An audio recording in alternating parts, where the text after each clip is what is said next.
I'd like to thank the gentleman from New Jersey for bringing this subject to the attention of the American people, because this is a subject that's not going away. What we're talking about today, of course, is a trial going on in Pennsylvania, little heard about in the press, but one that's very significant, because when it's coupled with what the gentleman from Pennsylvania and the gentleman from Louisiana spoke about, the overarching medical ethics question, it's something we have to come to deal with. Because, Mr. Speaker, it is true that apparently in Dr. Gosnell's mind, there was little difference between a late-term abortion and killing a baby after birth. And make no mistake about it, these children were killed because the trial right now is for 7 cases of murder on those newborns. Interestingly, only discovered because of the death of the mother. And to show how flippantly many states have dealt with the issue of regulating clinics like that, we would never have known unless this mother died. And in my home state of Maryland, 2 deaths have recently occurred, and only as a result of those deaths has the Department of Health and Mental Hygiene decided that, yes, maybe we actually should regulate clinics where this kind of surgery is done. And in fact have closed 4 of those clinics until they can bring them up to standards that we would consider modern medical practice. But let's pay attention, because my specialty is anesthesiology, to what was going on in that clinic in Pennsylvania. Dr. Gosnell hired a surgical technician. This is someone he hired to clean instruments, and had that person administer anesthesia to those poor women going to that clinic thinking they were going to get good medical care. This is someone whose training was in how to clean a metal instrument, now administering life-threatening drugs. And, Mr. Speaker, we know they're life-threatening because the misuse of those drugs resulted in that woman's death. In fact, 3 drugs administered: Demerol, a powerful narcotic; Valium, a powerful sedative; and promethazine, another sedative, administered by someone whose training was to clean medical instruments. And that is what's considered acceptable practice in many states in the country, because many states choose not to regulate clinics where these abortion procedures are done. But let's make no mistake about it, it wasn't just the killing of the mother that's at issue here. It's the grotesque procedure that was done in that clinic by the doctor and the people he trained to end the lives of those babies who were born alive. And we might think this is a terrible thing. In fact, that grand jury thought it was a terrible thing. They, in fact, indicted on 7 counts of murder, called it murder. But you know, the gentleman from Pennsylvania and the gentleman from Louisiana bring up an article published just last year in the Journal of Medical Ethics by professors from Italy and Australia.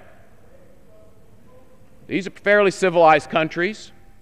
That actually, the title of the article is fascinating, and if the gentleman doesn't mind, I'm going to go through some of this, because America has to understand what this moral discussion going on worldwide is, because I will tell you, I'm shocked, because 10 years ago, I'm shocked now that this article is published.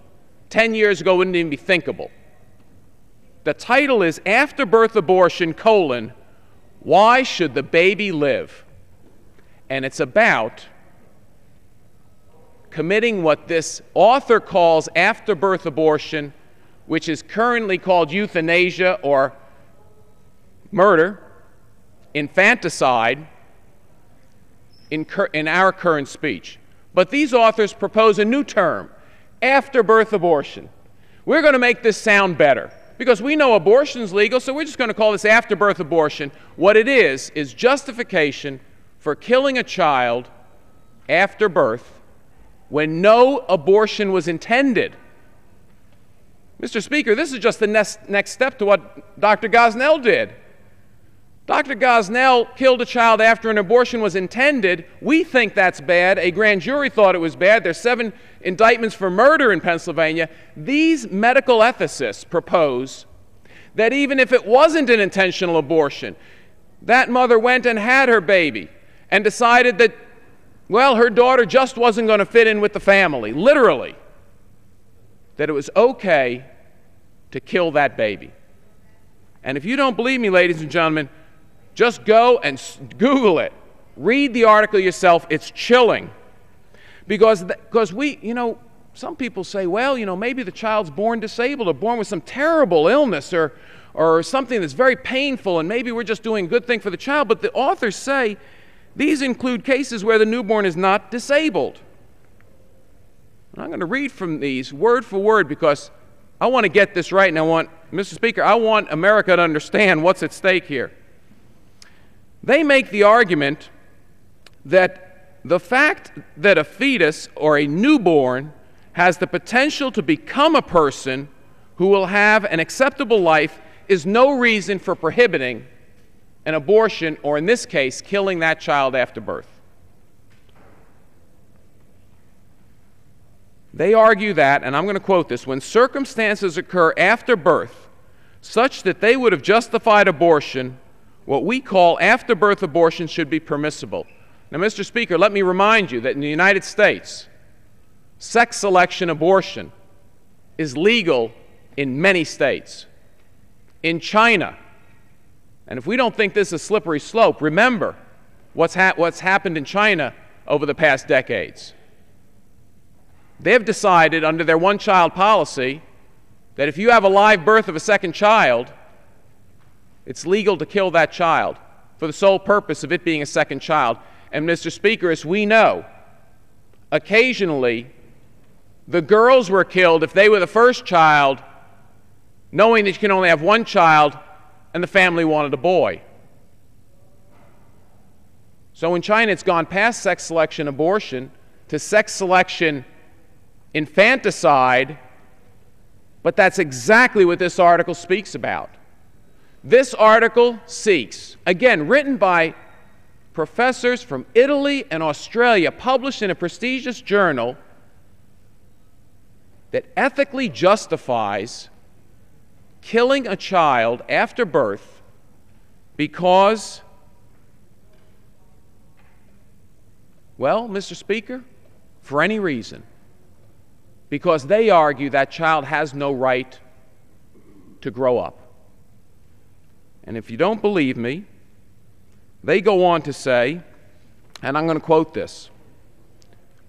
Well, they go on to say that this is not an actual person. It's a potential person. It's not an actual person. So they say if a potential person, like a fetus or a newborn, does not become an actual person because you don't allow it to grow up like you or I, then there is neither an actual nor a future person who can be harmed. I'm not sure I understand that, which means there is no harm at all. So killing the fetus or the child, there's no harm at all. But they go on to say this, which is amazing, and this is why people have to understand how foreign a thought this is to many of us. So, and I'm going to quote this, if you ask one of us if we would have been harmed had our parents decided to kill us when we were fetuses or newborns, our answer is no. What, Mr. Speaker? They're suggesting that if someone came up to me and said, would I have been harmed if my parent had decided to kill me when I was a newborn, my answer should be no? How many people do they really think you can go up to and ask, if your parents had killed you as a newborn, would you have been harmed? Do they really think people are ready to say, no, no harm, no foul, I wasn't the person, that's all right, that's totally ethical?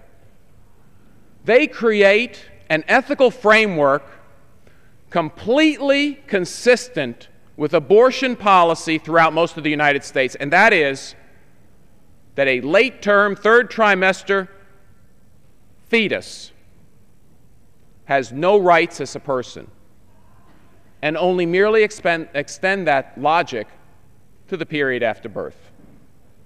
That's all they're doing. So although this may sound grotesque and shocking, that they suggest that there's no moral problem with killing a newborn. It's merely an ethical, logical extension of the way we have been treating fetuses since 1973. It gets worse because the gentleman from Pennsylvania suggested, well, there are plenty of people who would adopt this child. They go on to say that it's actually better, in many cases, to kill the child than put it up to adoption. This is stunning. And the reason they say that is that we need to consider the interests of the mother who might suffer psychological distress from giving her child up for adoption. They suggest there would be no psychological distress for that woman to have carried that child for 9 months, given birth to a normal baby, decided they don't want it, and agree to have someone kill it. It's stunning. It's striking. And let me tell you, and I'll close on this, because we're shocked by this, but let me tell you something. We can't argue with nature, and we can't argue with what nature tells us, and it answers the question, why in the world is the younger generation more pro-life than my generation? And it comes up in poll after poll after poll. How in the world can that be? We have an enlightened younger generation. Isn't it enlightened to think about this ethical framework? How can this be? Mr. Speaker, let me suggest how this can be. This is the first generation where two things hold true.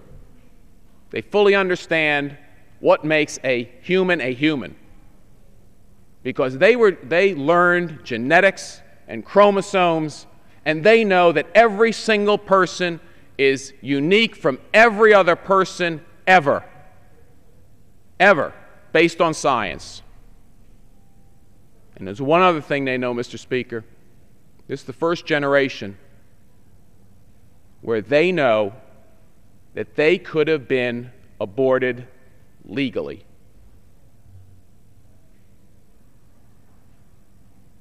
The first generation where they actually answer those ethicist questions. Would harm have been done to me if I would have been killed as a fetus? And their answer resoundingly, because that's why the polling shows this, is they know the answer is yes. We are harming a human in the decision to take its life. And that is true whether it is at 3 months, 6 months, 8 months, because they know that was them as an embryo and a fetus at 3 months. And that was them at 6 months, and that was them at 9 months. And if they were in Philadelphia, in Dr. Gosnell's clinic, that would have been them one minute after birth or 5 minutes after birth. And they know that under that construct of ethics by those professors in Italy and Australia published in the Journal of Medical Ethics, they're proposing that could have been them at 1 day, 1 week, because those professors actually go on to say, we can't really set what the deadline is for how long it's ethical. Mr. Speaker, that younger generation is smarter than my generation on this issue.